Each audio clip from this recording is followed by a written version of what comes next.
தேசம் ஒரு அடிமைப்பட்ட தேசமாக இருந்தது. இஸ்ரவேல் ஜனங்கள் அந்த ராஜ்யத்துக்கு கீழாக அவர்கள் அடிமைகளாக. ஆகவே அந்த ஜனங்கள் தங்களுக்கு ஒரு சுயாதீனம் சுதந்திரம் இல்லை என்று சொல்லி அந்த காலங்களில் பாடுபட்டு கொண்டிருந்த காலங்களில் தான் வேதத்தில் எழுதப்பட்டிருந்தது, இஸ்ரவேலுக்கு ஒரு ராஜா பிறப்பார், அவர் இஸ்ரவேலை மீட்பார் என்று சொல்லி வேதத்தில் எழுதப்பட்ட பிரகாரமாக இயேசு கிறிஸ்து அந்த பூமியில் வந்த காலங்களில் நடந்த சம்பவங்கள் காரியங்களை வைத்து அவர்கள் நினைத்தார்கள், இவர் இஸ்ரவேலை மீட்பார். சாதாரண ஒரு மனுஷனை போல அவரை சிலுவையில் அறைந்து விட்டார்கள். கள்ளர்களோடு கூட அவரையும் சிலுவையில் அறைந்து அவர் மறித்து விட்டார் என்பதுதான் அந்த நாட்களில் நடந்த சம்பவம். இயேசு அவர் யார் என்று சொல்லி அவருக்கு தெரியும். ஆனால் இவர்களுடைய மனநிலை எப்படி இருக்கிறது என்பதை அறிகிறதற்காக இவர்களை ஆண்டவர் என்ன சொன்னார், நீங்கள் போய் எருசலேமில் காத்திருங்கள் என்று சொன்னார். ஆனால் இவர்கள் என்ன செய்கிறார்கள், பயம் உள்ளவர்களாக தங்களையும் இவர்கள் கொலை செய்யக்கூடும் என்று சொல்லி பயந்தவர்களாக இன்னொரு இடத்துக்கு போகிறார்கள். ஆண்டவர் சொல்றார், நீங்கள் பலத்திலிருந்து நான் அனுப்ப போகிற பலத்தினால் தரிப்பிக்க மட்டும் நீங்கள் எருசலேமில் இருங்கள் என்று சொல்லி உன்னதத்தில் இருந்து வரும் பலத்தினால் தரிப்பிக்கும் வரைக்கும் நீங்கள் போய் காத்திருங்கள். என்ன பலம்? அவர்களுக்குள்ள இருக்குதான அந்த பயம், அதுல இருந்து ஒரு பலம், துணிவு. ஏன்னு சொன்னால் இயேசு கிறிஸ்துவை குறித்ததான சாட்சியை இவர்கள் சொல்ல வேண்டும். இயேசு இந்த பூமியில் எப்படி வாழ்ந்தார், அவர் எப்படிப்பட்டவர், எவ்விதமாக மரித்தார், எவ்விதமாக உயிர்த்தெழுந்தார் என்பதற்கு அவரோடு கூட இருந்த சீசர்களும் இந்த அப்போஸ்தலர்களும் சாட்சிகள். அப்ப அந்த சாட்சிகளை அவர்கள் கூற வேண்டும். அவர் தான் தந்தேன் பூமிக்கு வந்து அவர்களுக்காக மரித்து அவர்களுக்காக உயிர்த்தெழுந்தார், இப்பொழுதும் வாழ்கிறவராக அவர் பிரதிநிச்சயமாக அவர்களுக்கு வெளிப்படுத்துகிறார். இல்லை என்று சொன்னால் இந்த சம்பவத்தில் அவர் பள்ளியில் அவர்களை சந்திக்கிறார், பேந்து வாரார், பேந்து அவர்களுக்கு தன்னை வெளிப்படுத்துகிறார், பேந்து மறைந்து போகிறார். என்று சொன்னால் அவர் தேவன், அவர் ஆவியாக இருக்கிறார், மாம்சமாக வந்தார், மறுபடியும் அவர் ஆவியாக இருக்கிறார் என்பதை பிரதிநிச்சயமாக அந்த நாட்களில் அவர்கள் சாட்சியாக அவர்களுக்கு காட்டினால்தான் அவர்கள் எருசலேமிலும் பூமியின் கடைசி பரியந்தமும் தேசம் முழுவதுமாக தம்மை குறித்து சாட்சி சொல்ல வேண்டும் என்பதற்காக அவர் தம்மை தாமே பிரதிநிச்சயமாக அவர் வெளிப்படுத்துகிறார்.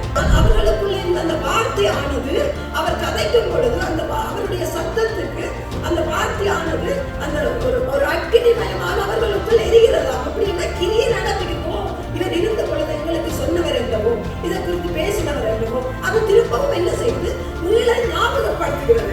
அந்த ஞாபகத்தை தான் அவங்க சொல்லுகிறாங்க. எப்படின்னு சொன்னா அவர் அந்த நாட்களில் சொன்னவைகள் அவர்தான், இப்பொழுதும் அவர்களுக்கு தன்னை காண்பித்தவரும் அவர்தான். ஆகவேதான் அந்த வார்த்தை மறுபடியும் அவர்களை என்ன செய்கிறதாம், கொழுந்து விட்டு எரிய பண்ணி அவர்களுக்கு கூட ஒரு பலன் உண்டாக்கி அந்த கிரியைகள், அந்த வார்த்தையின் கிரியைகள் அவர்களுக்குள்ளாக செயல்படும்படியாக அவர்களை நடத்தினது. சம்பவம் தான் அப்போஸ்தலரில் எழுதப்பட்டிருக்கிறது. பரிசுத்த ஆவியானவர் உங்களிடத்தில் வருவார், நீங்கள் பலனடைவீங்கள், நீங்கள் பயப்பட மாட்டீங்கள், உங்களுக்கு ஒரு துணிவு வரும், உங்களுக்கு ஒரு உற்சாகம் வரும். எந்த மனுஷர்கள் மத்தியிலும் நீங்கள் பயந்து ஒளிந்து உங்களையும் என்னை போல சிறையில் அடைத்திடுவார்கள் என்ற பயத்துக்கு நீங்கள் ஒளிந்திருக்க மாட்டீர்கள், உங்களுக்குள்ளாக ஒரு துணிவு வரும் என்று சொல்லி ஆண்டவர் அந்த வார்த்தையினுள்ளாக சொல்லுகிறார். அதே போல அந்த காரியம் சம்பவம் நடக்கிறது. அதுதான் இனி வருகிறதான ஞாயிற்றுக்கிழமை பெந்தெக்கோஸ்தே நாள், பரிசுத்த ஆவியானவர் கொடுக்கப்பட்ட நாள். இன்றைய நாளிலும் தேவனுடைய சமூகத்தில் எங்களை அழைத்து வந்த எங்கள் தேவாதி தேவனுக்கு நாங்கள் நன்றிகளை செலுத்தி இருக்கிறோம். தேவனுடைய நாமத்தை நாங்கள் மகிமைப்படுத்தி இருக்கிறோம். தேவன் தாமே இந்த வேளையிலும் மகிமைப்பட்டிருப்பாராக. இந்த நாட்கள் ஒரு விசேஷித்த நாட்களாகத்தான் இந்த தேசத்தில் கொண்டாடப்படுகிறது. எல்லா தேசத்தை விட இந்த தேசத்திலும் விசேஷித்த நாட்களாக கொண்டாடப்பட்டு கொண்டிருக்கிறது. இயேசு கிறிஸ்துவானவர் சிலுவையில் அறையப்பட்டு அவருடைய ஆவியை பொழிந்தள்ளுகிறதான அந்த பெந்தெக்கோஸ்தே நாள் வரைக்கும் 50 நாட்கள் என்று சொல்லப்படுகிறது. அந்த 50 நாட்களுக்கு இடையில் அநேக விசேஷித்த நாட்களாக இந்த தேசத்தில் அதை விடுமுறைகளாக அதை பிரகடனப்படுத்தி இருக்கிறார்கள். அதில் ஒன்றாகத்தான் 40வது நாள் இயேசு கிறிஸ்துவானவர் பரமேறினார். அந்த பரமேறினார் 40வது நாள், அதுதான் கடந்த வியாழக்கிழமை வந்தது. அந்த தேசத்தில் அந்த வியாழக்கிழமை எல்லாருக்குமே ஒரு ஹாலிடேஸாக கொடுத்திருக்கிறார்கள். எல்லா தேசத்திலும் வந்து எனக்கு தெரியல. ஆனால் இந்த தேசத்தில் கிறிஸ்தவ அந்த வழி நடத்தலின்படி என்னென்ன ஒரு விசேஷித்த நாட்கள் வருகிறதோ அவைகளுக்கெல்லாம் லீவு கொடுப்பார்கள், ஹாலிடேஸ் கொடுப்பார்கள், பப்ளிக் ஹாலிடேஸ். ஈஸ்டர் எல்லாம் ஞாயிற்றுக்கிழமை வருகிறது, அதற்காக திங்கட்கிழமை லீவு கொடுப்பார்கள். அதே போலதான் பரிசுத்த ஆவியானவர் பூமிக்கு பொழிந்ததான அந்த பெந்தைக்கோஸ்தே நாள் ஞாயிறு வருகிறது, அதற்கு திங்கட்கிழமை லீவு கொடுப்பார்கள். வியாழக்கிழமை கிறிஸ்துவானவர் 40வது நாள் பரமேறினார், அந்த வியாழக்கிழமை லீவு கொடுத்தார்கள். ஆனால் எல்லாருக்கும் அது என்ன நாளுக்கான லீவ் என்பது தெரியாது. அநேகமாக தம்பியா உங்களுக்கு தெரியாது என்ன லீவுன்னு சொல்லி தெரியாது, என்னத்துக்கான அந்த லீவு நாள் என்று சொல்லி அநேகருக்கு தெரியாது. அதே போலதான் வேதத்திலும் சில மனிதர்கள் அந்த இயேசு கிறிஸ்து மரித்து உயிர் தெழுந்த பின்பாக, அதற்கு முன்பாக சொல்ல போனால் அவர் மரித்து விட்டார் சிலுவையில். இயேசு கிறிஸ்துவை எல்லாருக்கும் தெரிஞ்ச கதையின்படி அந்த சம்பவத்தை மட்டும் சொல்லுவேன். இயேசு கிறிஸ்துவை சிலுவையில் அறைந்து விட்டார்கள். இயேசு கிறிஸ்து மரித்து விட்டார் என்ற சம்பவம் அந்த எருசலேம் தேவாலயம் முழுவதுமாக, அந்த எருசலேம் நகரம் முழுவதுமாக, இஸ்ரவேல் தேசம் முழுவதுமாக இந்த சம்பவம் சொல்லப்பட்டு கொண்டிருக்கிறது, பேசப்பட்டு கொண்டிருக்கிறது. ஏனென்று சொன்னால் அவர் ஒரு ராஜாதி ராஜாவாக உன்னதமானவருடைய குமாரன் என்று சொல்லி அந்த தேசத்தில் அந்த பூமியில் வாழ நினைக்கும் அவர் காரியங்களை நடத்தி வந்தார், அற்புதங்கள் அதிசயங்களை செய்தார்.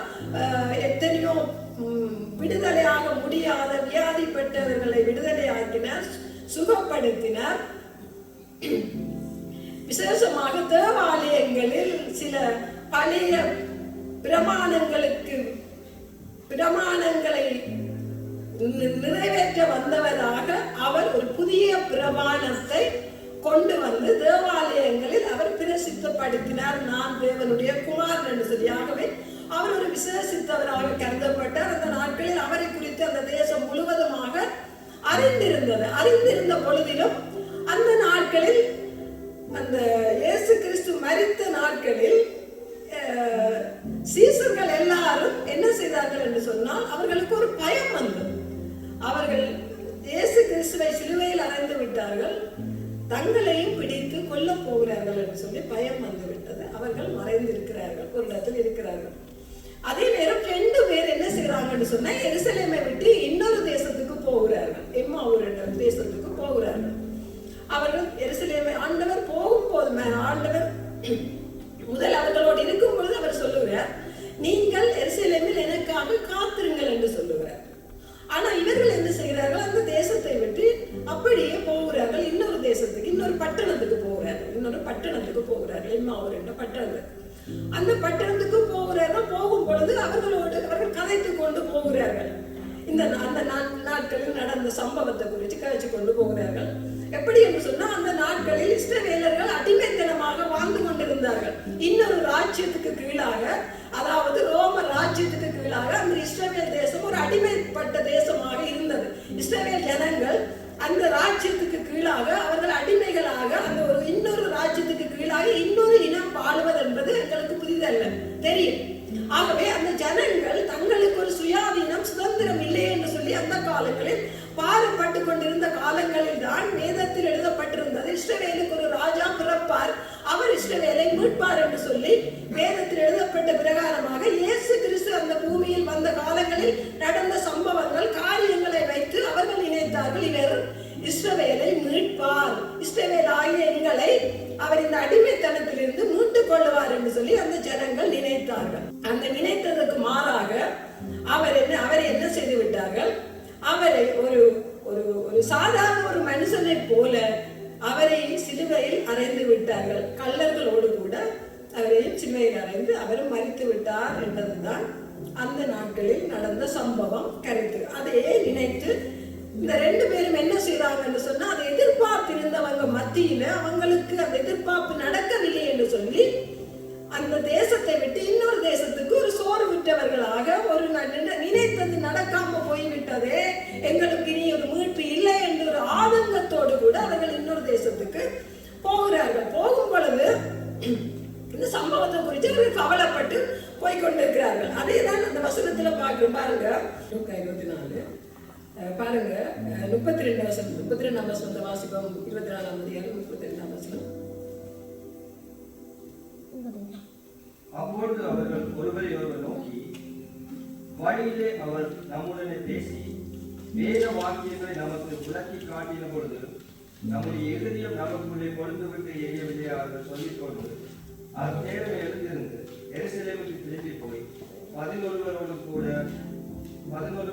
கூடியிருக்க கண்டு கர்த்தர் மெய்யாகவே உயிர்த்தெழுந்தார், சீமோனுக்கு தரிசனமானார் என்று அவர்கள் சொல்ல கேட்டு வழியில் நடந்தவைகளையும் அவர் அப்பத்தை பெற்றையில் தாங்கள் அவரை அறிந்து கொண்டதை விவரித்து சொன்னார்கள். அப்போ இப்ப பாருங்க, இவர்கள் என்ன செய்யறார்கள்? இப்ப ஒரு இடத்துக்கு போய்விட்டார்கள், போன இடத்துக்கு போய்விட்டார்கள். அங்க வழியில் ஒரு சம்பவம் நடக்கிறது. அங்கு இருந்தவர்களுக்கு இவர்கள் எடுத்து காட்டுகிறார்கள். வழியில் ஒரு சம்பவம் நடந்தது. என்ன சம்பவம் என்று சொன்னால், இவர்கள் 2 பேரும் போய்கொண்டிருக்கிறார்கள். போய்கொண்டிருக்கும் பொழுது அவர்களோடு கூட இன்னொரு நபர் வருகிறவராக போய்கொண்டிருக்கிறார். அவரோடு கூட இன்னொரு நபர் போறவராக போய்கொண்டிருக்கிறார். போகும் பொழுது அவர் பாருங்க, ஆனாலும் அவர்களுடைய கண்கள் மறைக்கப்பட்டிருந்தது, அவரை அறியாதபடிக்கு. அவர் யார் என்று சொல்லி அவர்களுக்கு தெரியல. யாரோ ஒரு நபர் என்று சொல்லி அவர்கள் போகிறார்கள். மத்தேயு 24:16 எழுதப்பட்டிருக்கிற சம்பவத்தை சொல்றேன். 16 ஒரு ஆள் நடந்து போறார், ஆனா அவர் இன்னாருன்னு தெரியல, ஒரு நபர் வாரார் என்று சொல்லி போகிறார்கள். பாருங்க, அப்பொழுது அந்த நபர் கேட்கிறார் பாருங்களேன். 17 அப்பொழுது அவர் அவர்களை நோக்கி, நீங்கள் துக்கம் உள்ளவர்களாய் வழிநடந்து ஒருவருக்கொருவர் சொல்லிக் கொள்ளுகிற காரியங்கள் என்ன என்று கேட்டார். அப்ப இவங்க எருசலேமில நடந்த, இஸ்ரவேலில் நடந்த சங்கதிகளை துக்கத்தோட கதைச்சு கொண்டு போகிறாங்க. அதாலதான் அவரை கேட்கிறார், நீங்க துக்கம் உள்ளவர்களாக என்ன சொல்லிக் கொண்டு போற காரியம் என்ன என்று சொல்லி அவர் கேட்கிறார். அப்ப இவங்க நிச்சயமாகவே ஒரு துக்கத்தோட கடந்து போறாங்க. போகும் பொழுது அப்ப அவங்க திருப்பி சொல்றாங்க என்னன்னு சொல்லி பாருங்களேன். அவர்களில் ஒருவனாகிய கிளியோப்பா என்பவன் பிரலித்திரமாக, இந்நாட்களில் எருசலேமிலே நடந்தவைகளை அறியாதபடிக்கு நீர் அந்நியராய் இருக்கிறீரோ. எருசலேமில் அது பெரிய ஒரு சம்பவமாக நடந்து கொண்டிருக்கிறது. எல்லாருக்குமே அந்த சம்பவம் தெரிந்திருக்க வேணும். இஸ்ரவேல்ல அந்த சம்பவம் எல்லாருக்குமே தெரிந்திருக்க வேணும். ஆனா இப்படி ஒரு பெரிய ஒரு சம்பவம் தெரியாத ஒரு ஆளா இருக்கிற அளவுக்கு நீர் அந்நியரா என்று சொல்லி இந்த 2 பேரும் கேட்கிறாங்க. அதேதான் இந்த தேசத்திலேயும் அந்நியராக வாழ்ந்து கொண்டிருக்கிறார்கள். ஆனால் இயேசு கிறிஸ்துவின் அவருடைய மரணத்தை குறித்த நாட்கள், அவருடைய வரவறின நாட்கள், அவருடைய ஆவியை பொழிந்த நாட்கள், அவருடைய உயிர்த்தெழுந்த நாட்களை குறித்து சகல சம்பவத்தையும் சம்பூர்ணமாக அந்த நாட்களை கொண்டாடுகிறார்கள். ஆனால் அவரை குறித்து அவரை அறியாதிருக்கிறார்கள். அதே போல அந்நிய ஜனங்களாய் இருக்கிறார்கள். ஆனால் ஆண்டவர் விடமாட்டார். இதை பாருங்க, இந்த வேளையில பாருங்க, அப்போது ஆண்டவர் என்ன சொல்றாருன்னு சொன்னா, எப்படி என்ன காரியம் என்று சொல்லி கேட்கிறார். அவர் எவைகள் என்றார். அதற்கு அவர்கள் நசரேயனாகிய இயேசுவை குறித்தவைகளே. அப்போ பாருங்க, நாங்கள் இந்த அறியாத இந்த ஜனங்கள் மத்தியில நாங்கள் போய் என்ன செய்ய வேணும்? நீங்கள் இந்த நாட்கள் இன்னதென்று அறியாது இருக்கிறீர்களா? இன்னைக்கு பிள்ளைகள் உங்களுக்கு சொல்ற மாதிரி தான் வெளியாலே போய் சொல்ல வேணும். நீங்கள் அறியாது இருக்கிறீர்கள் என்ன அண்டா அவர்கள் திருப்பி கேட்பார்கள், என்னன்னு சொல்லி கேட்பார்கள். அப்ப நாங்கள் என்ன செய்ய வேணும்? போக வேண்டும், கடந்து செல்ல வேண்டும், சொல்ல வேண்டும். அப்பதான் அவர்கள் என்னன்னு சொல்லி கேட்பார்கள். ஏன்னா இயேசு அவர் யார் என்று சொல்லி அவருக்கு தெரியும். ஆனால் இவர்களுடைய மனநிலை எப்படி இருக்கிறது என்பதை அறிகிறதற்காக இவர்களை ஆண்டவர் என்ன சொன்னார்? நீங்கள் போய் எருசலேமில் காத்திருங்கள் என்று சொன்னார். ஆனால் இவர்கள் என்ன செய்தார்கள்? பயம் உள்ளவர்களாக தங்களையும் இவர்கள் கொலை செய்யக்கூடும் என்று சொல்லி பயந்தவர்களாக இன்னொரு இடத்துக்கு போகிறார்கள். ஆண்டவர் சொல்றார், நீங்கள் பரத்திலிருந்து நான் அனுப்ப போகிற பலத்தினால் தரிப்பிக்க மட்டும் நீங்கள் எருசலேமில் இருங்கள் என்று சொல்லி வாசிப்பமையா 24:42 24:49. என் பிதா வாக்குத்தத்தம் பண்ணினதை இதோ நான் உங்களுக்கு அனுப்புகிறேன். நீங்களும் உன்னதத்தில் இருந்து வரும் பெறனால் தரிப்பிக்கப்படும் வரை எருசலேம் நகரத்தில் இருங்கள். பாருங்க, உன்னதத்தில் இருந்து வரும் பலத்தினால் தரிப்பிக்கும் வரைக்கும் நீங்கள் போய் காத்திருங்கள். என்ன பலம்? அவர்களுக்குள்ள இருக்கிறதான அந்த பயம், அதுல இருந்து ஒரு பலம், துணிவு. ஏனென்று சொன்னால் இயேசு கிறிஸ்துவை குறித்ததான சாட்சியை இவர்கள் சொல்ல வேண்டும். இயேசு இந்த பூமியில் எப்படி வாழ்ந்தார், அவர் எப்படிப்பட்டவர், எவ்விதமாக மரித்தார், எவ்விதமாக உயிர்த்தெழுந்தார் என்பதற்கு அவரோடு கூட இருந்த சீசர்களும் இருந்த அப்போஸ்தலர்களும் சாட்சிகள். அப்ப அந்த சாட்சிகளை அவர்கள் கூற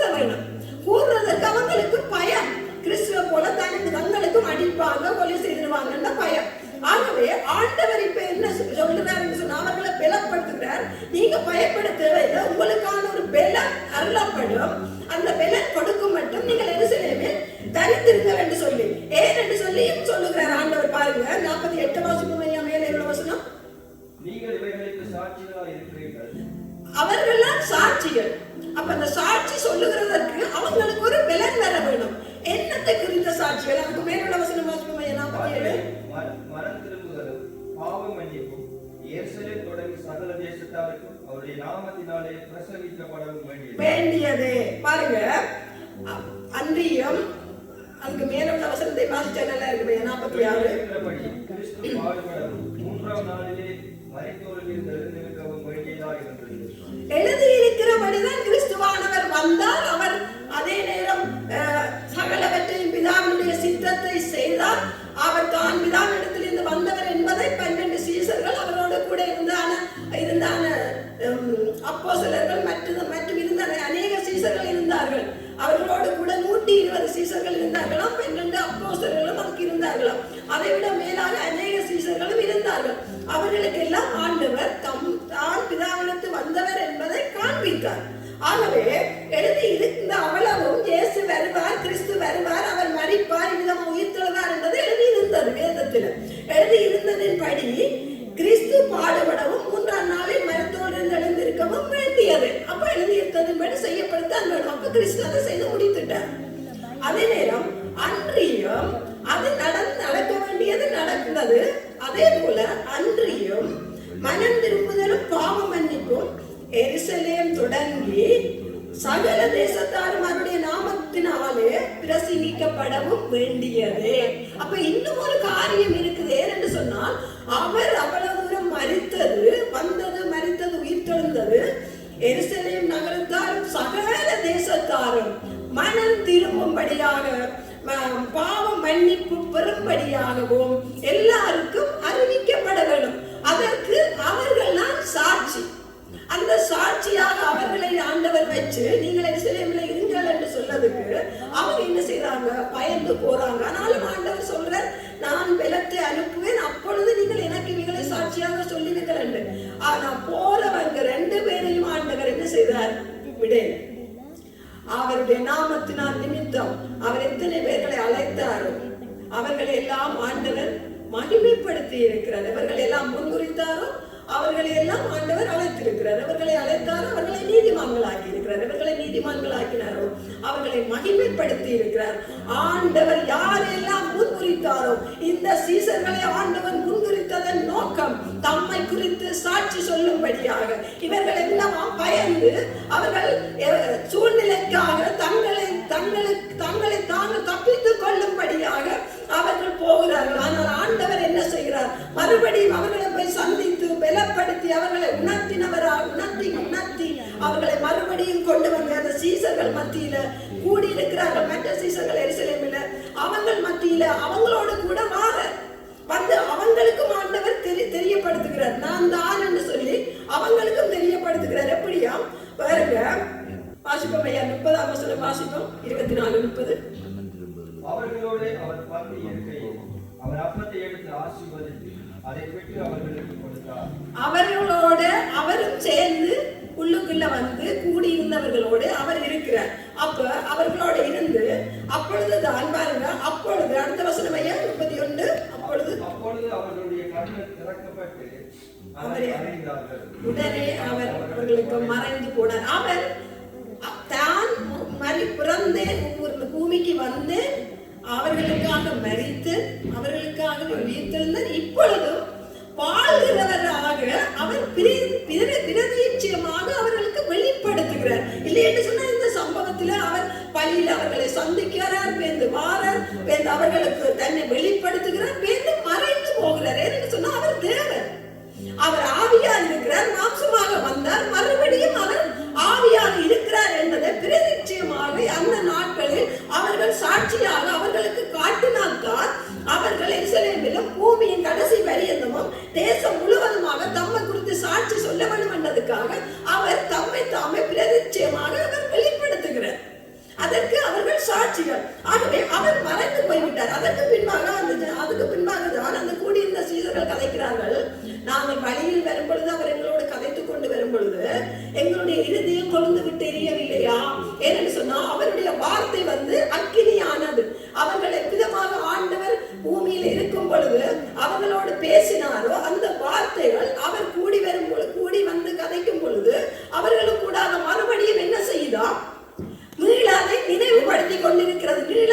நினைவுபடுத்தி ஒரு பாருங்க, ஒன்றை நாங்கள் ஒரு பாலை நாங்க கொதிக்க வைக்கிறோம். பாலை கொதிக்க வச்சு சூடாக்கினா என்ன செய்யும்?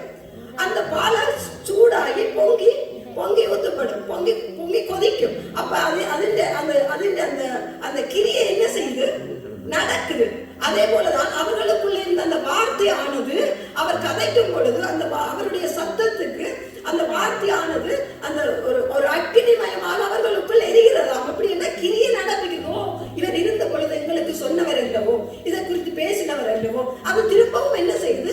மீள ஞாபகப்படுத்துகிறது. அந்த ஞாபகத்தை தான் அவங்க சொல்லுகிறாங்க. அப்படின்னு சொன்னா அவர் அந்த நாட்களில் சொன்னவைகள் அவர்தான், இப்பொழுதும் அவர் எங்களுக்கு தன்னை காண்பித்தவரும் அவர்தான்.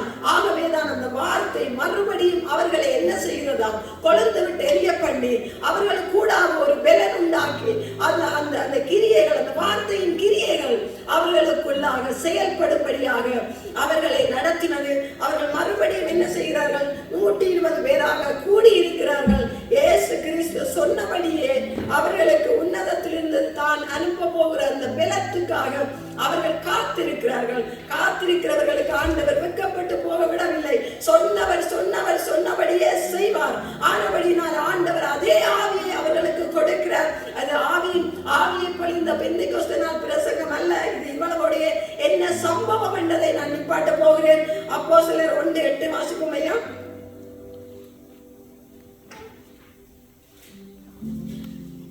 பரிசுத்த ஆவி உங்களிடத்தில் வரும்போது நீங்கள் பலனடைந்து எருசலேமிலும் யூதேயா முழுவதிலும் சமாரியாவிலும் பூமியின் கடைசி பரியந்தமும் எனக்கு சாட்சியா இருப்பீர்கள். இதேதான் ஆண்டவர் சொன்னவர், நான் உன்னதத்திலிருந்து அனுப்புகிற பெலத்தினால் தரிப்பிக்கும் வரைக்கும் காத்துங்கள் என்று சொல்லி அதை தான் மறுபடியும் ஆண்டவர் சொல்லுகிறார். அதே சம்பவம் தான் அப்போஸ்தலரில் எழுதப்பட்டிருக்கிறது. பரிசுத்த ஆவியானவர் உங்களிடத்தில் வருவார், நீங்கள் பலனடைவீர்கள், நீங்கள் பயப்பட மாட்டீர்கள், உங்களுக்கு ஒரு துணிவு வரும், உங்களுக்கு ஒரு உற்சாகம் வரும். எந்த மனுஷர்கள் மத்தியிலும் நீங்கள் பயந்து ஒளிந்து உங்களையும் என்னை போல சிறையில் அடைத்திடுவார்கள் என்ற பயத்துக்கு நீங்க ஒளிந்திருக்க மாட்டீர்கள், உங்களுக்குள்ளாக ஒரு துணிவு வரும் என்று சொல்லி ஆண்டவர் அந்த வார்த்தையின் ஊடாக சொல்லுகிறார். அதே போல அந்த காரியம் சம்பவம் நடக்கிறது. அதுதான் இனி வருகிறதான ஞாயிற்றுக்கிழமை பெந்தெகோஸ்தே நாள், பரிசுத்த ஆவியானவர் கொடுக்கப்பட்ட நாள். அதனூடாக ஆண்டவர் உள்ளாக அந்த சீசர்கள் பலனடைந்தவர்களாக அந்த தேசத்தில் இயேசு கிறிஸ்துவை அறிக்கை பண்ணுகிறார்கள். இயேசு கிறிஸ்துவை தான் எத்தனையோ தடவை சொல்லுகிறார்கள். நீங்கள் சிலுவையில் அறைந்த கிறிஸ்துவை குறித்தே நாங்கள் சாட்சி சொல்லுகிறோம். எத்தனையோ தடவை சொல்லுகிறார்கள், நீங்கள் சிலுவையில் அறைந்த கிறிஸ்துவை, நீங்கள் சிலுவையில் அறைந்த கிறிஸ்துவை தேவன் மரித்தோரிலிருந்து உயிர்த்தெழ பண்ணினார். பாருங்க, அப்படியே சொல்லுகிறார்கள். உங்களால் சிலுவையில் அறையப்பட்டவரும், அப்போஸ்தலர்கள் 3:10 இருக்கம்மா, உங்களால் சிலுவையில் அறையப்பட்டவரும் தேவனால் மரித்தோரிலிருந்து எழுப்பப்பட்டவருமாயிருக்கிற நசரேயனாகிய இயேசு கிறிஸ்துவின் நாமத்தினாலேயே இவன் உங்களுக்கு முன்பாக என்று சொல்லி ஒரு சாட்சி சொல்லுகிற ஒரு தேவாலயத்திலோ ஒரு நபருக்கு சுகம் கொடுக்கிறாங்க, யோவானும் பேதுருவும். அப்ப அவனை எந்த நாமத்தினால நீங்க சுகப்படுத்தினீர்கள் என்று கேட்கிறாங்க. அவங்க சொல்றாங்க, நீங்க சிலுவையில் அறைந்த இயேசு கிறிஸ்துவின் நாமத்தினாலே நாங்கள் சொன்னோம், அவன் குணமடைந்து விட்டார். அறிக்கை எடுக்கிறாங்க. கிறிஸ்து அவிதமாக செயல்பட்டாரோ அதே போலதான் நாங்களும் செயல்படுகிறோம். அவரை நீங்கள் தான் சிலுவையில் அறைந்தீர்கள் என்று அறிக்கை எடுக்கிறாங்க. அதுல ஒரு சம்பவமாக சொல்லுகிறாங்க. அடுத்ததாக பாருங்க, 5:30 வாசிப்போம் அம்மா. அப்போஸ்தலர் 5:30. நீங்கள் மரத்திலே தூக்கி கொலை செய்த இயேசுவை நம்முடைய பிதாக்களின் தேவன் எழுப்பி இஸ்ரவேலுக்கு மனந்திரும்புதலையும் பாவ மன்னிப்பையும் அருளுகிறதற்காக அவரை அதிபதியாகவும் இரட்சகராகவும் தமது வலது கரத்தினாலே. பாருங்க, நேரே அவங்களுக்கு சொல்றாங்க. எப்படின்னு சொன்னா, நீங்கள் மரத்திலே தூக்கி கொலை செய்த இயேசுவை தம்முடைய பிதாக்களின் தேவன் எழுப்பி இஸ்ரவேலுக்கு மனம் திரும்புதலையும் பாவ மன்னிப்பையும். அப்ப கிறிஸ்து என்ன சொன்னாரோ அதே அவங்க செய்யும்படியாக சொல்லுகிறாங்க. ஏன்னு சொன்னால், அவ ஏன் அந்த துணிவு வந்தது? அப்போ ஒளிச்சிருந்தவர்கள், மறைஞ்சிருந்தவர்கள், இப்ப ஏன் அவங்களுக்கு அந்த துணிவு வந்ததுன்னு சொன்னா, பரிசுத்த ஆவியானவர் உடைய பெலன், அவங்களுக்குள்ளாக இருந்ததான சோர்வின் தன்மைகள், அவங்களுக்குள்ளாக இருந்ததான அந்த பயங்கள் எல்லாம் மறைக்கப்பட்டு விட்டது, ஒளிந்து போய் விட்டது. அவங்களுக்குள்ளான ஒரு துணிவு வந்தது. நேரே என்று சொல்லுகிறாங்க, நீங்க தான் இந்நாட்களில் நாட்களில் நீங்க செய்தீங்க, அவரையே நாங்கள் பறைசாற்றுகிறோம். அவர் தான் தேவனுடைய குமாரன், நம்முடைய பிதாக்களின் தேவன் எழுப்பினார், தேவனுடைய குமாரன் என்று அவர்கள் அறிக்கை இடுகிறார்கள். அறிக்கையிட்டதன் நிமித்தமாக என்ன செய்கிறாங்கன்னு சொன்னா, இதுதான் பெரிய காரியம். இவங்க இந்த காலங்கள்ல அவங்க சாட்சியாக சொல்லி இயேசு கிறிஸ்து எவ்விதமாக இந்த பூமியில அற்புதங்கள் அடையாளங்களை செய்தாரோ அதையே சீசர்களும் செய்யறாங்க. செய்யும் பொழுது ஒருக்கா 3000 பேர் ரட்சிக்கப்படுறாங்க, ஒருக்கா 5000 பேர் ரட்சிக்கப்படுறாங்க. அந்த ரட்சிக்கப்படுறதான அந்த நாட்கள்ல ஆண்டவரை அந்த ஜனங்கள் எல்லாரும் ஏற்றுக்கொள்ளுகிற அந்த நாட்கள்ல இவங்க என்ன செய்யறாங்கன்னு சொன்னா, அந்த காலங்களில் வாழ்ந்ததான அந்த தேசத்து மூப்பர்கள், அந்த தேசத்து ஆசாரியர்கள், அந்த தேசத்து பிரதானிகள் எல்லாரும் என்ன செய்யறாங்கன்னு சொன்னா, அவங்கள சிறையில கொண்டு போய் அடைக்கிறாங்க. ஏன்னு சொன்னா அவரை குறித்து பேசக்கூடாது என்று சொல்லி சிறையில கொண்டு அடைக்கிறாங்க. இதுதான் இந்த காலங்களிலும் நடக்கிறது. தேவனுடைய நாமத்தை குறித்து பேசக்கூடாது. அவர் பாருங்க, இன்னொரு வசனம் சொல்றது பாருங்களேன். அப்போஸ்தலர் 5:28 வாசிப்போம். நீங்கள் அந்த நாமத்தை குறித்து போதகம் பண்ணக்கூடாது என்று நாங்கள் உங்களுக்கு உறுதியாக கட்டளையிடவில்லையா? அப்படி இருந்தும் இதோ எருசலேமை உங்கள் போதகத்தினாலே நிரப்பி அந்த மனுஷருடைய பாருங்க, அந்த நாமத்தை குறித்து போதகம் பண்ணக்கூடாது. ஆனா இயேசு என்ன சொன்னவர், என்னுடைய நாமத்தை குறித்து நீங்கள் பேசுங்க. ஏன்னு சொன்னா எருசலேம் இஸ்ரவேலும் பூமியின் தேசத்தார் முழுவதும் ஆண்டவரை அறிந்து அவர்கள் பாவ மன்னிப்பை பெற்று அவர்கள் மனம் திரும்ப வேண்டும், மனம் திரும்பி பாவ மன்னிப்பை பெற வேண்டும், அழிவிலிருந்து மீட்கப்பட வேண்டும். அவர் என்ன சொன்னவர், என்னுடைய நாமத்தை சொல்லுங்கள். ஆனா இங்கே அதிகாரம் என்ன சொல்லுகிறது, இந்த நாமத்தை குறித்து மட்டும் நீங்கள் பேசாதீர்கள். இதேதான் இந்த காலங்களிலும் நடக்கிறது. அவருடைய நாமம் எப்படிப்பட்டது என்பதை, அவருடைய பரிபூரணத்தை சொல்லுகிறதற்கு மலுப்பான காரியங்கள், மேல்பூச்சான காரியங்கள் இயேசு உண்டு. இந்த தேசம் கிறிஸ்தவ தேசம், கிறிஸ்தவ தேசம் என்றபடியாத்தான் இந்த நாட்களில் கிறிஸ்துவுக்குரியதான அந்த நாட்கள் எல்லாத்தையும் விடுமுறையாக கொண்டாடுகிறார்கள்.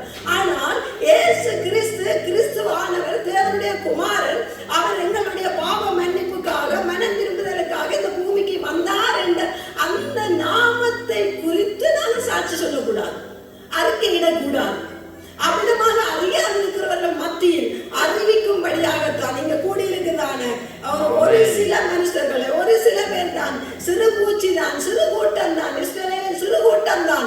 ஆனால் ஆண்டவர் இந்த இடத்தில் வைத்திருக்கிறார். இந்த தேசத்தில் வச்சு எவ்விதமான பாடுகள், எவ்விதமான அடைப்புகள், சிறைகள் வந்தாலும் கர்த்தர் ஒரு நோக்கத்தோடு வைத்திருக்கிறார். அறியாதிருக்கிற இந்த தேசத்தில் ஆண்டவருடைய நாமத்தை அறியத்தக்கதாக பிரசித்தப்படுத்தும்படியாக கர்த்தர் இந்த தேசத்தில் வைத்திருக்கிறார். நாங்கள் சிறுமைப்பட்டவர்கள் அல்ல, சிறு கூட்டம் அல்ல.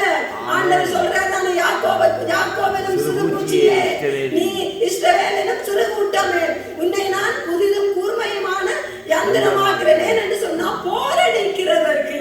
ஏசாயா 41 நினைக்கிறேன், போரடிக்கிறதுக்கு உன்னை புதிதும் கூர்மையுமான யந்திரமாக்குறேன். 43 பாருங்க, புதிதும் கூர்மையுமான யந்திரமாக்குறேன். யாக்கோபின் பூச்சியே, இஸ்ரவேலின் சிறு கூட்டமே, பயப்படாதே, நான் உனக்கு துணை நிற்கிறேன் என்று கர்த்தரும் இஸ்ரவேலின் பரிசுத்தமாகிய உன் மீட்பர் உரைத்தார். இதோ போரடிக்கிறதுக்கு நான் உன்னை புதிதும் கூர்மையுமான பற்களும் உள்ள யந்திரமாக்குகிறேன். நீ மலைகளை மிதித்து நோக்கி குன்றுகளை பதருக்கு ஒப்பாக்கி விடுவாய். ஆமென், ஆமென். எப்படி சொன்னா பாருங்க, நாங்கள் இந்த அந்த சீசர்கள் இருந்தது போலதான் இந்த காலங்களிலும் எங்களையும் ஏதோ ஒரு விதத்துல எங்களை நாங்கள் 41 ஏசாயா 41:14 யாக்கோபின் பூச்சியே, இஸ்ரவேலின் சிறு கூட்டமே, பயப்படாதே, நான் உனக்கு துணை நிற்கிறேன் என்று கர்த்தரும் இஸ்ரவேலின் பரிசுத்தருமாகிய உன் மீட்பர் உரைக்கிறார். இதோ போரடிக்கிறதற்கு என்னவா, போரடிக்கிறதற்கு இங்கதான் ஒரு சின்ன நல்ல ஒரு கருத்து பாருங்க. போரடிக்கிறது இங்க இருக்கிறவங்க எல்லாருக்கும் தெரியாது, எங்களுக்கு தெரியும். நெற்கதிர வயல்ல அறுத்து கொண்டு வந்து நாங்கள் கோதுமை மணியை எடுப்போம், மக்களில் இருந்து பிரித்தெடுப்பது போரடிக்கிறது. ஆகவே ஆண்டவர் என்ன சொல்லுகிறார், நாங்கள் இந்த தேசத்திலோ அல்ல இந்த தேசத்திலோ எங்கு வாழ்ந்தாலும், ஆனால் இந்த சிறு கூட்டமாகிய இந்த ஜனங்கள் மத்தியில் சிறு கூட்டத்துக்கு சொல்லுகிறார், உன்னை நான் போர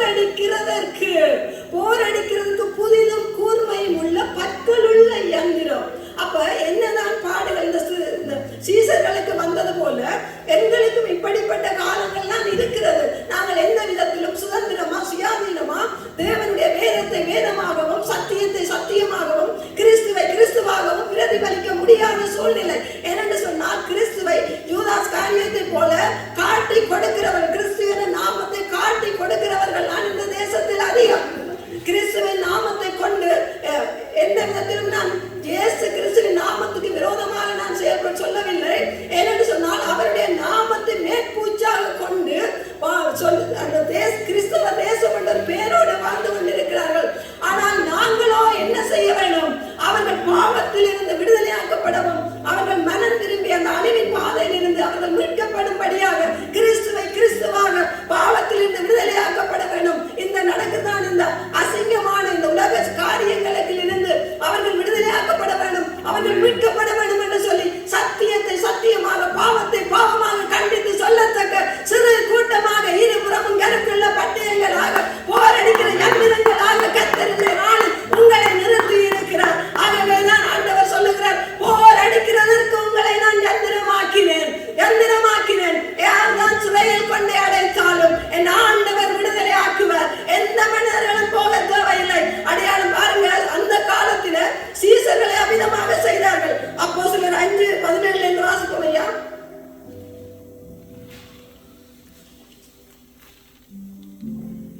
அப்பொழுது பிரதான ஆசாரியர் அவனோட கூட இருந்த அதுக்கு மேலாக இருக்கிற வசனத்தை வாசிப்போம். 16 வாசிப்போம். சுற்றுப்பட்டணங்களில் இருந்து திரளான ஜனங்கள் பிணியாளிகளையும் அசுத்த ஆவிகளால் பாதிக்கப்பட்டவர்களையும் எருசலேமுக்கு கொண்டு வந்தார்கள். அவர்கள் எல்லாரும் குணமாக்கப்பட்டார்கள். அப்பொழுது பிரதான ஆசாரியனும் அவனோட கூட இருந்த சதுசேய சமயத்தார் அனைவரும் எழும்பி பொறாமையினால் நிறைந்து அப்போஸ்தலர்களை பிடித்து பொதுவான சிறைச்சாலையிலே வைத்தார்கள். கர்த்தருடைய தூதர் ராத்திரியிலே சிறைச்சாலையின் கதவுகளை திறந்து அவர்களை வெளியே கொண்டு வந்து, நீங்கள் போய் தேவாலயத்தில் நின்று இந்த ஜீவ வார்த்தைகளை எல்லாவற்றையும் ஜனங்களுக்கு சொல்லுங்கள் என்றார். அவர்கள் அதை கேட்டு அதிகாலமே தேவாலயத்தில் பிரவேசித்து போதகம் பண்ணினார்கள். பிரதான ஆசாரியனும் அவனோட கூட இருந்தவர்கள் வந்து ஆலோசனை சங்கத்தாரையும் இஸ்ரவேல் புத்திரரின் மூப்பர் எல்லாரையும் வரவழைத்து அப்போஸ்தலர்களை கொண்டு வரும்படி சிறைச்சாலைக்கு சேவகர்களை அனுப்பினார்கள். சேவகர்கள் போய் சிறைச்சாலையிலே அவர்களை காணாமல் திரும்பி வந்து சிறைச்சாலையை மிகுந்த பத்திரமாய் பூட்டப்பட்டிருக்கவும் காவல்காரர்கள் வெளியிலே கதவுகளுக்கு முன்னில் நிற்கவும் கண்டோம். திறந்த பொழுது உள்ளோ ஒருவரையும் காணோம் என்று சிறைச்சாலை பூட்டப்பட்டிருக்கிறது. ஆனால் தேவன் என்ன செய்து விட்டார்? அவர்களை வெளியில கொண்டு வந்துட்டார். சிறைச்சாலை அடைப்பதில்லை, சங்கிலிகள் நிரந்தரமில்லை, உங்க நாமம் உயர்த்தும் போது அஸ்திவாரம் நிலைப்பதில்லை.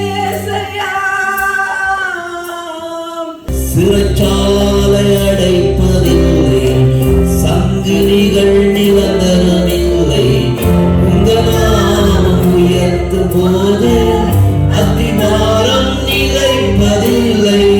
சிறைச்சாலை அடைப்பதில்லை, சங்கிலிகள் நிரந்தரமில்லை, உங்க நாமம் உயர்த்தும் போது அத்திவாரம் நிலைப்பதில்லை. சிறைச்சாலையும் அடைத்து வைக்க முடியாது. ஏனென்று சொன்னால் அவர் அங்கேயும் போய் அவருடைய பிள்ளைகளை அவர் அழைத்த அழைப்பின் முன்குறித்த நோக்கத்தின்படி செய்யும்படிக்கு அவர் வெளிக்கொண்டு வருவார். அதேதான் இந்த இடத்தில் நிஜமாக நடக்கிறது. அவர்கள் பூட்டப்பட்டிருக்கவும், சிறைச்சாலை மிகுந்த பத்திரமாய் பூட்டப்பட்டிருக்கவும், காவல்காரர் வெளியே கதவுக்கு முன்பாக நிற்கவும் கண்டோம். திறந்த பொழுதோ உள்ளே ஒருவரையும் காணும். அவர்கள் என்ன செய்கிறார்கள்? முதல் இயேசு சொல்லுகிறார், நீங்கள் போய் தேவாலயத்தில் நின்று இந்த ஜீவ வார்த்தையை எல்லாவற்றையும் ஜனங்களுக்கு சொல்லுங்கள். அவங்க அப்படியே வந்து ஜீவ வார்த்தையை சொல்லுகிறாங்க. அதே போலதான் நாங்களும் எங்களை எத்தனையோ சிறைச்சாலைகள் மாதிரி எத்தனையோ காரியங்கள் எங்களை அடைத்து வைத்தது, மூடி வைத்தது. நிஜமான சிறைச்சாலையிலும் மனுஷர்கள் கொண்டு போய் போட்டார்கள், அடைத்தார்கள். ஆனால் கர்த்தரோ சிறைச்சாலை நிரந்தரமில்லை என்று சொல்லி ஆண்டவர் அழைத்தவர், அபிஷேகித்தவர், அஸ்தி மூளைக்கு மூளைக்கல்லானவர். அவர் எங்களை கொண்டு செய்ய வேண்டியதை செய்து முடிக்கும்படி அவர் தம்முடைய ஆலயத்தில் நிறுத்தி இருக்கிறார். நீங்கள் இந்த ஜீவ வார்த்தை எல்லாவற்றையும் ஜனங்களுக்கு சொல்லுங்கள். போய் தேவாலயத்தில் நின்று கர்த்தருடைய நாளிலும் நம்முடைய சமூகத்தில் நிறுத்தி இருக்கிறார். அவருடைய ஜீவ வார்த்தை எங்களுடைய சொந்த வார்த்தை அல்ல, எங்களுடைய சொந்த காரியம் அல்ல. அவரை குறித்து நாங்கள் சொல்லுகிறோம். கர்த்தராகிய இயேசு கிறிஸ்து இந்த பூமியில் எல்லாருடைய பாவங்களையும் மன்னித்து இந்த உலகத்தை மீட்கும்படியாக வந்த உலக ரட்சகர் அவர் ஒருவரே தேவன் என்று சொல்லி நாங்கள் அறிக்கையிடுகிறோம். அதற்காகவே நாங்கள் அழைத்தால் அஸ்திவாரமிடப்பட்டிருக்கிறார். இந்த இடத்தில் எங்களை நிறுத்தி இருக்கிறார். ஆகவே ஆண்டவர் இந்த காலங்களில் எங்களுக்கு கடந்து வந்த பாதைகள் எல்லாம் போரடித்த காலங்களாக இருக்கிறது. ஒரு கோதுமை மணியானது போரடிப்பது இலகுவான காரியம் அல்ல. அந்த மணிக்கு மேலாக, அந்த வைக்கலுக்கு மேலாக எத்தனையோ டயர் சில்லுகள் வரும், அல்லது போரை தூக்கி அடிப்பார்கள். வேதனை தான், துன்பம் தான், துயரம் தான், பாடுகள் தான், சோர்வு தான், அழிவு தான், சேதங்கள் தான், காயங்கள் தான், கண்ணீர் தான். அழைத்தவர் உண்மை உள்ளவர். ஆண்டவர் அதற்கு பிறகு சொல்லுகிறார். ஏசாயா 41:15 வாசிக்குமையா. இதோ போரடிக்கிறதற்கு நான் உன்னை புதித கூர்மையான பற்களுள்ள சந்திரவாக்குகளே, நீ மலைகளை மிதித்து நொறுக்கி குன்றுகளை பதருக்கு உருவாக்குகிறாய். ஏன் அவர் செய்தாராம்? போரடிக்கிறதற்கு புதிதும் கூர்மையான யந்திரமாக்கினவர். ஏனா அவர் மலைகளை மிதித்து நொறுக்கி குன்றுகளை பதருக்கு ஒப்பிடுவாய். எதெல்லாம் மலை என்று சொல்லி நிற்கிறதோ, எதெல்லாம் நாங்கள் குன்றுகள், எங்களை யாரும் பெயர்க்க முடியாது, எங்களை எல்லாம் யாரும் தள்ளிவிட முடியாது, எங்களை எல்லாம் அழித்து விட முடியாது என்று சொல்லி எந்தெந்த பர்வதங்கள், எந்தெந்த மலைகள், சகோதரி, எந்தெந்த உங்களுக்கு விரோதமாக, உங்களுக்கு முன்பாக உங்களை எழுப்ப விடாதபடி, உங்களை நிமிர விடாதபடி, உங்களுடைய காரியங்கள் செயல்பட முடியாதபடி எந்த காரியங்கள் நிற்கிறதோ அவை யாவையும் தகர்த்து போடும்படி நீங்கள் கடந்து வந்த பாதைகள் எல்லாம் ஆண்டவர் ஏதோ ஒரு பாதைகளின் ஊடாக கற்றுக் கொடுத்து கொண்டு வருகிறார், உங்களை நடத்தி வருகிறார். நீங்கள் இந்த பாதைகளின் ஊடாக கடந்து வந்து இதோ அழுகையின் பள்ளத்தாக்கை நான் களிப்பாய் மாற்றி கொண்டார்கள். உருவனடந்து அழுகையின் பள்ளத்தாக்கை உருவனடந்து அவர்கள் நீரூற்றாய் மாற்றி கொண்டார்களாம். எப்படி என்று சொன்னால் அதன் கூடாக தான் நடந்து வர வேண்டும், நடந்து வர வேண்டும். கடந்து வந்த பாதைகள் எல்லாம் உங்களுக்கு ஒரு நடந்து வந்த பாதைகள் உங்களுக்கு நல்லா கற்று தந்திருக்கிறது. ஆனால் சோர்ந்து போய் விடாதிருங்கள். நீங்கள் அந்த மலைகளை தாண்டுவீர்கள், மலைகளை நொறுக்குவீர்கள். அது யாராயிருந்தாலும் சரி, எப்படிப்பட்ட மலை போல காரியமா இருந்தாலும் நொறுக்கி போடுவீர்கள். ஆண்டவர் உங்களை புதிதும் கூர்மையுமாக இன்னும் அநேகரையாக உங்களை கொண்டு இப்படிப்பட்ட காரியங்கள் கூட கடந்து வந்த பாதைகளில் இருந்து தூக்கி எடுக்கத்தக்கதாக ஆண்டவர் உங்களை ஒரு கருவியாக பயன்படுத்துவார். அதேதான் இந்த நாட்களில் எங்களை நிறுத்தி இருக்கிறார். அதை பாருங்க, அவைகளின் தூற்றுவாய்.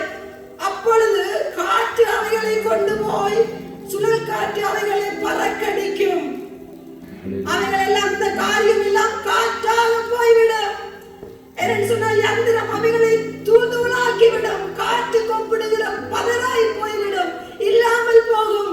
அருமையான சகோதரனே, சகோதரியே, நீங்கள் கொஞ்சம் இவ்வளவு காலமும் கடந்து வந்து விட்டீர்கள். பொறுமையாக இருங்கள். கர்த்தருடைய சமூகத்தில் வந்திருக்கிறீர்கள். அவருடைய பாதத்தை அண்டிப்பிடியுங்கள். கடந்து வந்த நாட்களில் எல்லாம் எதையெல்லாம் நீங்கள் எதையெல்லாம் உங்களுக்காக செய்ய வேண்டும் அல்லது இழந்து விட்டோம் என்று பாதத்தோடு இருக்கிறீர்களோ, நிச்சயமாகவே அதற்கு ஒரு முடிவு உண்டு. ஆண்டவர் உங்களை வாழாக்காமல்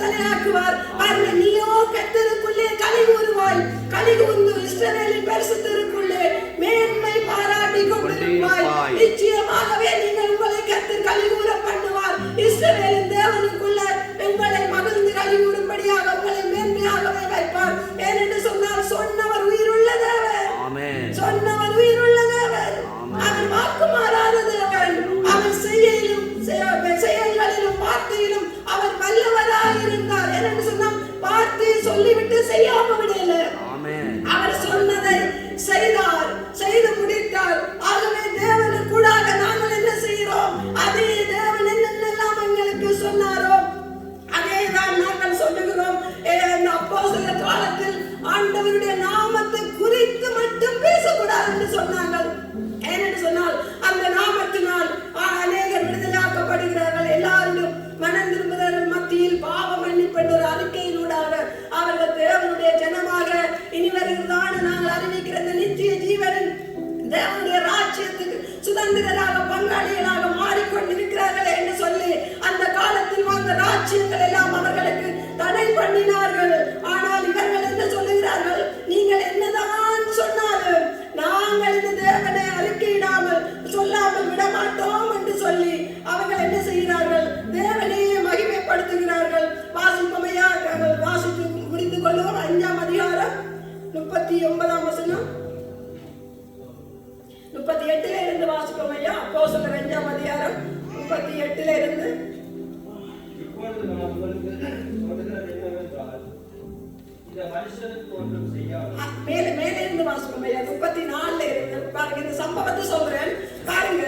என்னன்னு சொன்னா அவங்களுக்கு தடை பண்ணுகிறாங்க. அவருடைய நாமத்தை குறித்து நீங்க எதுவுமே செய்யக்கூடாதுன்னு சொல்லி தடை பண்ணுகிறாங்க. தடை பண்ணும் பொழுது அப்பொழுது அந்த ஆலயத்தில 34ஆம் வசனம், அப்பொழுது சகல ஜனங்களாலும் கனம் பெற்ற ஒரு நியாயாதிபதி இருந்தானா.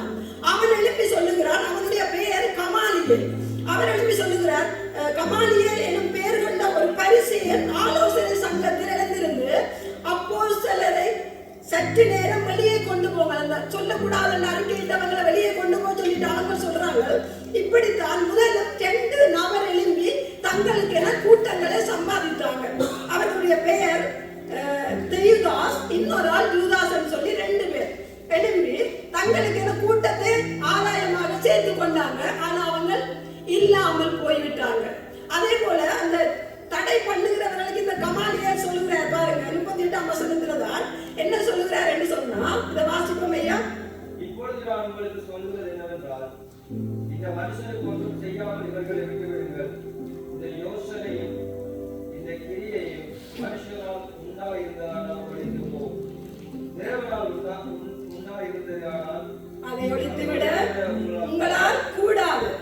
தேவனோட போர் செய்கிறவளாய் காணப்படாதபடிக்கு பாருங்கள் என்றான். மனுஷனால் உண்டானது அந்த 2 குரூப்பும் எழுப்பினதுதான். 2 பேரும் எழுப்பி குரூப்பை சம்பாதித்தார்கள். ஏதோ ஒரு விதத்தில் தங்களுக்கு சம்பாதித்தார்கள், செயல்பட்டார்கள். அது ஒழிந்து போய்விட்டது. ஆனா இந்த பரிசேயன் சொல்லுகிறார், அதே போல இதை நீங்க விடுங்கள். மனுஷனால் உண்டானால் அது ஒழிந்து போகும். தேவனால் உண்டானால் தேவனோடு போர் செய்ய உங்களால் கூடாது. அதே போலதான் உங்களை குறித்தும் அநேகர் சொல்லுவார்கள், இவர்களை நாங்கள் முடித்து விடணும், அழித்து விட வேண்டும், இவர்களுடைய வாழ்க்கை நிர்மூலமாகிவிடும் என்று சொல்லி. ஆனால் அது மனிதனுடைய பார்வையில் நாங்களோ விலையேற பெற்ற ரத்தத்தினால் மீட்கப்பட்ட அவருடைய சுதந்திரராய் நாங்கள் இருக்கிறோம். எங்களை யாரும் அழிக்க முடியாது. போடப்பட்டிருக்கிற அஸ்திவாரம் கிறிஸ்துவாய மூலைக்கல்லின் மேல் அவர் செய்ய நினைக்கிறது தடைப்படாது. இந்த சீசர்கள் என்ன சொல்லுகிறார்கள் என்று பாருங்க. அதற்கு பிறகு அப்பொழுது அவர்கள் அவருடைய யோசனைக்கு உடன்பட்டு அப்போஸ்தலரை வரவழைத்து அடித்து இயேசுவின் நாமத்தை குறித்து பேசக்கூடாது என்று கட்டளையிட்டு அவர்களை விடுதலையாக்கினார்கள். அடித்து விடுதலையாக்கிறார்கள். அதை குறித்து நீங்க பேசவே கூடாது என்று 41 42 வாசிப்போம் ஐயா. அப்போ 41 42 அவருடைய நாமத்துக்காக நாங்கள் அவமானம் அடைவதற்கு பாதுகாராக எண்ணப்பட்டபடியால் சந்தோஷமாய் ஆலோசனை சங்கத்தை விட்டு புறப்பட்டு போய் தினந்தோறும் தேவாலயத்திலேயும் வீடுகளிலேயும் இடைவிடாமல் உபதேசம் பண்ணி இயேசுவே கிறிஸ்து என்று பிரசங்கித்தார்கள். அவருடைய நாமத்தினால் அவருடைய நாமத்துக்காக நாங்கள் அவமானம் அடைவதற்கு பாத்திரராக எண்ணப்பட்டபடியினால், ஏனென்று சொன்னா அவருக்காக நாங்கள் எதையும் செய்ய ஆயத்தமாய் இருக்கிறோம் என்று சொல்லி தங்களை தாங்களே அர்ப்பணித்தார்கள். அதன்படியே என்ன செய்தார்கள்? அவர்களுடைய சொல்லுக்கு கீழ்ப்படியவில்லை. அவர்களுக்கு பயம் இருக்கவில்லை. ஏனென்று சொன்னால் அவர்கள் பெற்றிருந்தது அவருடைய உன்னதத்தின் பலன். நாங்கள் பயமுள்ள ஆவியை பெறாமல் பலமும் அன்பும் தெளிந்த புத்தியும் உள்ள ஆவியை எங்களுக்கு கொடுத்திருக்கிறார் தீமைக்கு சொல்லுகிறார். அதே போல பலன் உள்ள ஆவி, பலன் எந்த விதத்திலும் யாரும் எங்களை சோரம் போக்க முடியாது, பயமுறுத்த முடியாது, தடுத்து நிறுத்த முடியாது. ஏனென்று சொன்னால் எங்களுக்குள் இருப்பது அவருடைய பரிசுத்த வல்லமை, அவருடைய பரிசுத்த ஆவியானவர். எந்த இடத்திலும் அவரை கொண்டு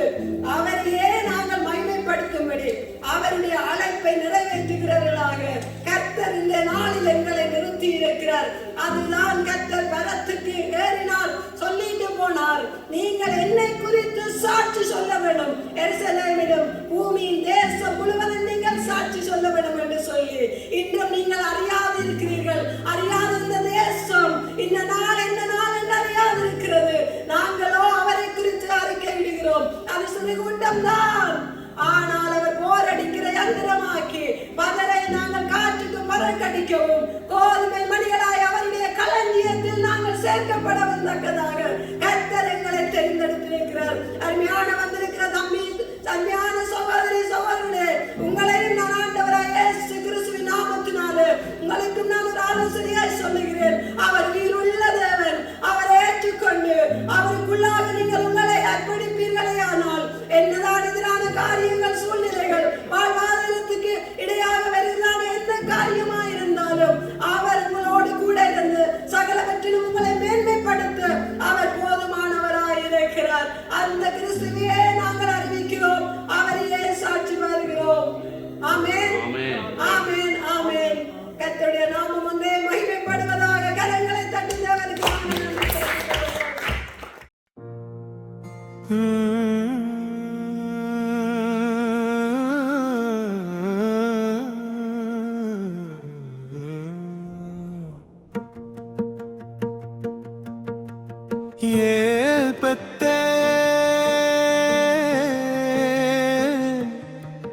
தேவனுடைய வீடு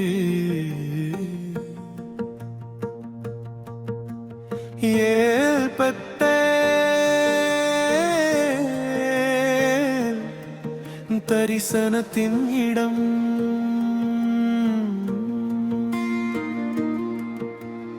ஓடிய யாக்கோபை தேடி வந்தீ,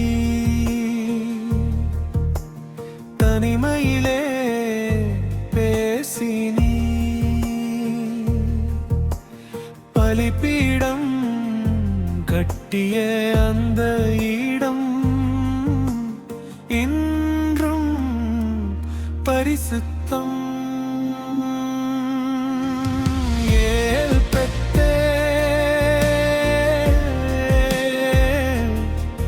தேவனுடைய வீடு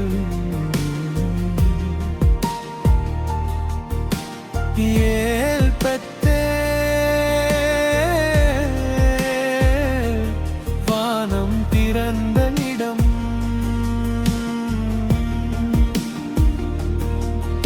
எங்கே நீ தரிசனமாவீர், இங்கே வாக்குத்தத்தம் நிறைவேறும்.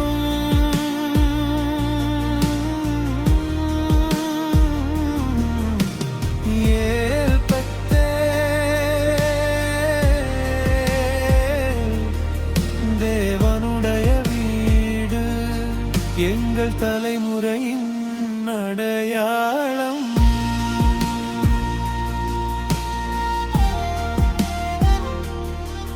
நான் சர்வ வல்ல தேவன் என்றீ, பலுகி பெருகுவாயன்றி, ஜாதிகள் உன்னிலிருந்து எழும், ராஜாக்கள் உன் சந்ததி.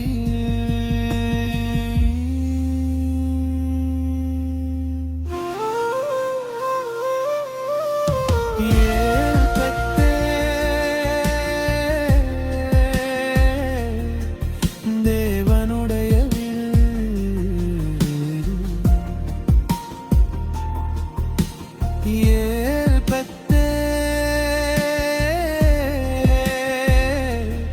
ஆசீர்வாதத்தின் இடம்.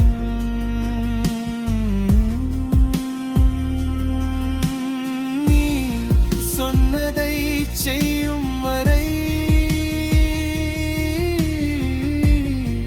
எங்களை கைவிட மாட்டீ.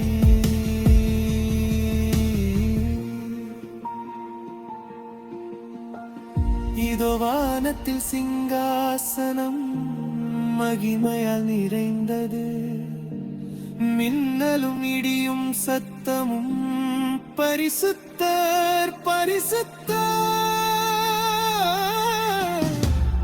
ஏழு ஆவிகள் எரிகின்றன, அக்கினி தீபங்கள் முன்பாக நாம் விழுந்து ஆராதிக்கிறோம். தேவனுடைய சிங்காசனத்தின் முன்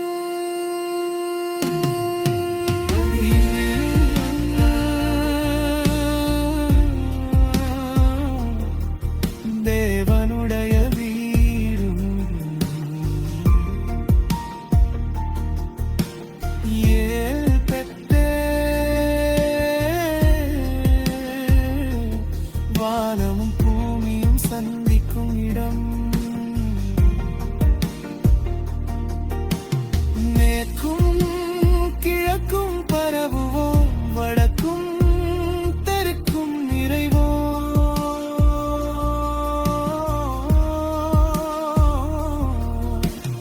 எங்களிலும் எங்கள் சந்ததியிலும் பூமி ஆசீர்வதிக்கப்படும்.